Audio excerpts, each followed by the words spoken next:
Hey guys, KRXF here with another review. This time I'll be reviewing the Digivolving Spirit 07 MagnaAngemon from Digimon Adventure. This is an all-new Digivolving figure that changes from Patamon into MagnaAngemon. Now I'd like to apologize for the delay on this video and for the radio silence between then and now. The room I use to film my videos is one that I borrow from one of my housemates, and I usually do it when they're out of the house. Unfortunately, due to a lot of snow keeping everyone inside, I didn't really have access to the room, so I wasn't able to film until now. Also, again, I want to apologize for not letting you guys know about this. That was a mistake on my part. With that out of the way, let's get started. First off, let's look at the figure in its rookie level Patamon mode. So right off the bat, the colors of Patamon are very well represented. The body having the upper half mainly be this very light brown that is kind of an orangey brown, with a cream colored underside, nice bright blue eyes, and even the yellow trim on his wing-like ears is added in too. As far as the details go, you can see that the main body is, as it should be, very rounded and smooth. Like with the other figures, all the details of the eyes are actually molded in so that the paint can go on accurately. You've got his mouth with it properly painted in, little inner lining and the tongue. You've got his 4 little feet with individually painted toes. Of course, you have those big wings, where you can even see they mold in the bone structures within. And you can see that the lining does have a bit of a feathery texture, or a feathery look to it, which is not quite accurate to Patamon, but it is for the sake of the transformation and what it becomes. It's got the tail in the back, and you can see a little bit of the joints. Now, this does have some seams to it, and while some are more negative, some do stand out a little bit more. You see, of course, a big seam going down the middle, as well as a more natural seam separating the upper and lower halves. Then various other seams that will be for the transformation.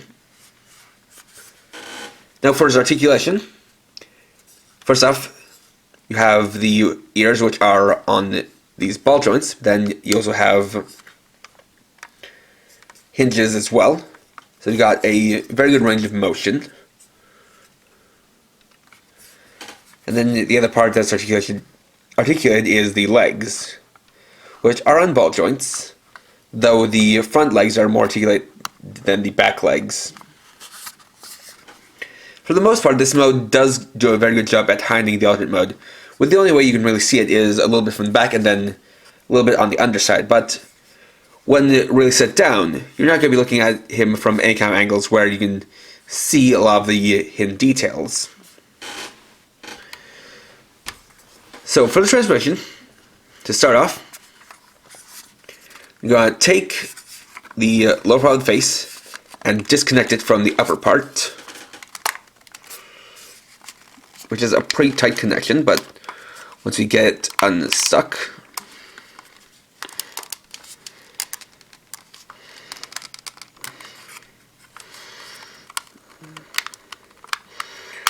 should pop open like that.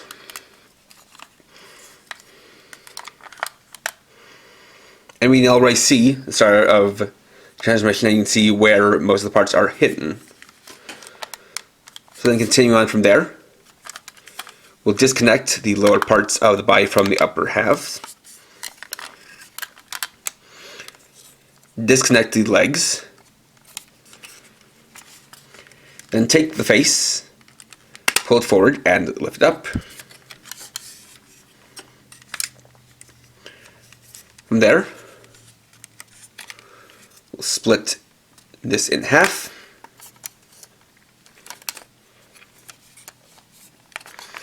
And start to pull out these wings here.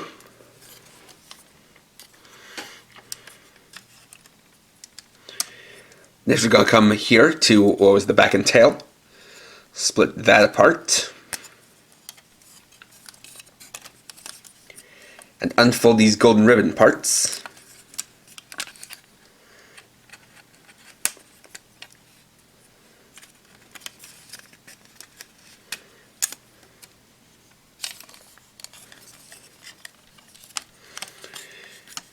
Then we're going to take this piece back here, start to lift it up, fold down the legs,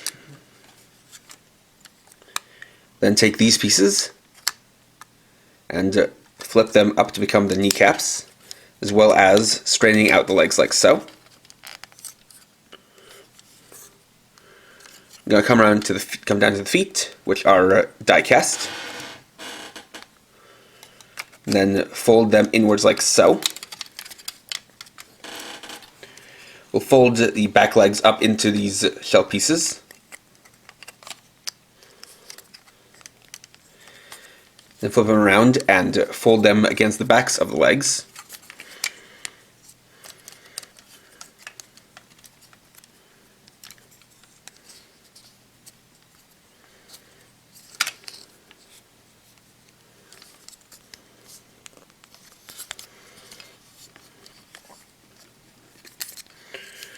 Like so.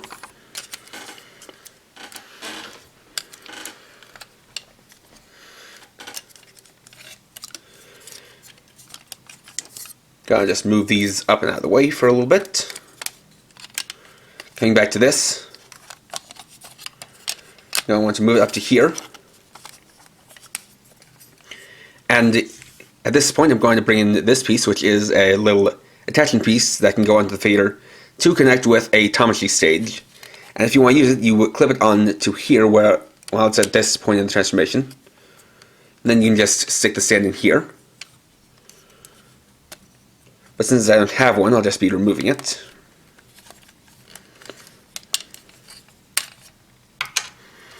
I'm going to fold this down like so.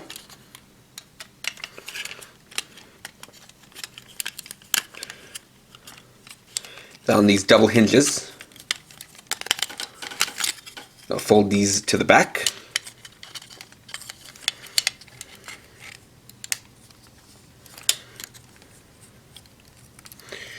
We'll come down to here, flip these pieces around.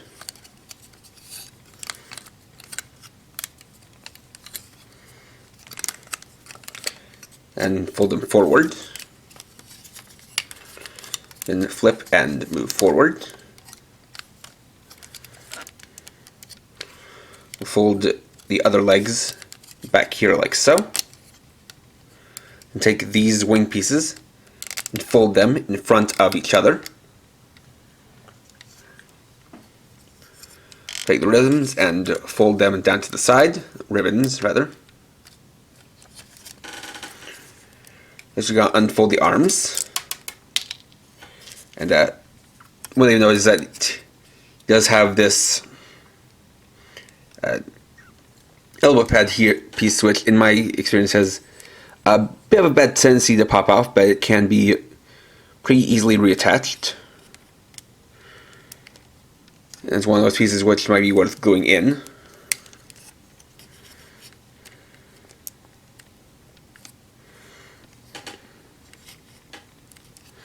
I'm just going to make a quick cut to get this back in.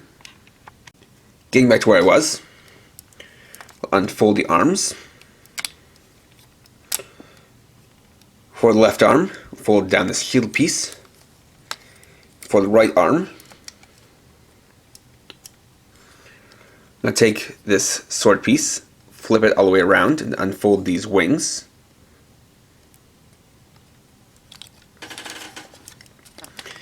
We'll take these wings and move them into here, while folding out these feather pieces at the end.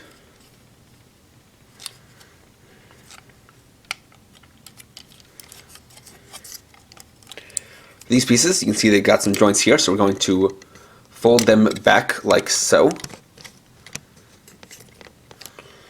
So there's something like this.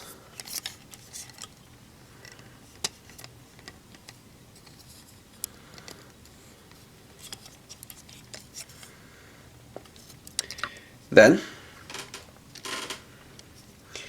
getting to the earpieces, you can see that you can actually split them apart like this. And fold down these wings here.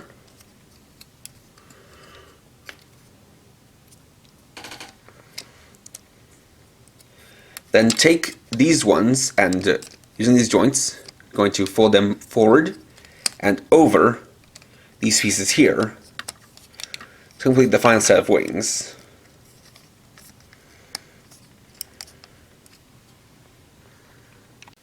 So, after straightening out the figure, here we have the ultimate level MagnaAngemon mode, also known as Holy Angemon in the original Japanese version.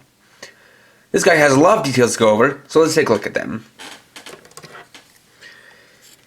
Starting off with the head, you can see it covered by this tall, clear purple helmet with a silver cross displayed across it, or decorated on it. He's got wings on the sides of the head, got his mouth down here, and his long blonde hair, which is pulled into a ponytail on the back. A cool detail about this figure is that you can actually take the helmet and flip it back to reveal the whole face, including the crest of hope on his forehead. And this is a nice detail, as during his transformation you briefly see his face before the helmet comes down to cover it. Coming down to the body, you got his chest piece, which is partially covered in white with golden decorations, partially covered by this black armor. He's got ribbons with Digicode on them, covering his body and neck. This black piece on the chest is made out of die-cast, as is the belt. On his left arm, he has the beam shield equipped, which is also made of clear plastic. He's got this red wristband, or this kind of red bracelet on his left wrist. Then on the right arm, you can see he's got this band, which also has more digicode on it, connecting the sword Excalibur to him. You can see these nice wings, and again, made using clear plastic. We've got these kind of technological or cybernetic looking ribbons that extend down from the back. And you see that he has all 8 of his wings molded on. The top 2 wings are pretty cleverly molded, as to start they come around the back and fold over to the front. Then you have these pieces in to kind of create the illusion of the front part of the wings and to cover up this part of Patamon's ear wings. Got the next 2, which extend out from them. These ones here, near the bottom, which have these extra feather pieces which extend out. And then the last 2, which of course wrap around the front. You can see he's also got some nice details down on the legs. We have more of that fairly asymmetrical design. These black belts on one leg and then the golden feather decoration on the other. And then these large gunmetal boots, which come down to the feet, which, as I said, are made of die-cast metal. Now, articulation-wise, he's got a good bit, though some pieces are a little bit more hindered. As far as the head goes, it is on a ball joint, but there is a limit to it, mainly because of the hairpiece, which does basically kind of clash with some of the pieces in the back. The wings are articulated in that they have the same kind of joints that they did while as Patamon, but the tricky part is, you gotta try to keep them in a position to where they, keep up the image of being these connected wings. Though it's easier to manage these ones here in the back, since they're on a rotating hinge that separates them from the ones that go over the shoulders. Got ball joints here for these wings, as well as some joints here for these ones. As far as the arms go, they are on the full 360-degree shoulders, are of course ball joints. The beam shield is on its own separate ball joint. Got a pretty good double joint elbow. Ball jointed wrists. Actually has a little bit of an ab crunch here, though that's also slightly constricted by the ribbons that wrap around his chest, which are permanently attached and not really meant to be detached. Getting to the hips, got a good range of motion forward and back, in and out. Have a thigh swivel. Single joint, double joint knees, though you do need to move this piece out of the way in order to get to some of that articulation. And then you have these kind of ball jointed toes or ball jointed feet that you've got a pretty good range of motion on, as well as also having some joints for the ribbons here in the back.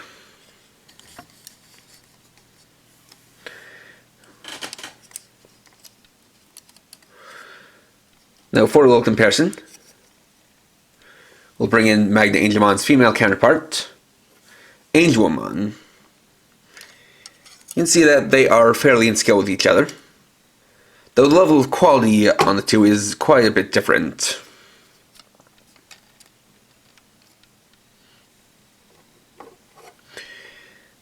With Angemon, the wing piece and the whole back piece is pretty cumbersome to her, as it really sticks out a lot, and the wings aren't quite as well done, since you've got these pieces here, but then for the other wings, they're kind of just molded into the back struts, which are just kind of a part of the shell. There's a lot of nice detail to her body, but she still has all that kind of extra detail, and she feels very frail. If you look at her, you can see that, you know, her limbs are very thin and definitely have their articulation limited by the ribbons that are on her. And, you know, whenever I kind of try to pose her, especially the arms, it feels like I could break them at any minute. And at the very least, the legs do a better job of being more well articulated, whereas with MagnaAngemon, he feels a lot more sturdy. He's got a good amount of musculature. The joints are quite steady and firm. He does have some that are more restricted as a part of the design, but they feel like very strong joints that will be able to hold poses well as the kind of things that are not likely to break. Though admittedly, with all the wings on him, it does make posing him just a tad bit tricky. And there we go. Overall, while he is the newest figure in the line, I think that MagnaAngemon is the best Digivolving Spirits figure thus far. And I think that because I feel like he best represents the mission statement that Thomas Nation set out when they made this line, which was to have accurately transforming figures that go from a cute rookie level mode to a cool looking ultimate or mega level mode. And it definitely does do that.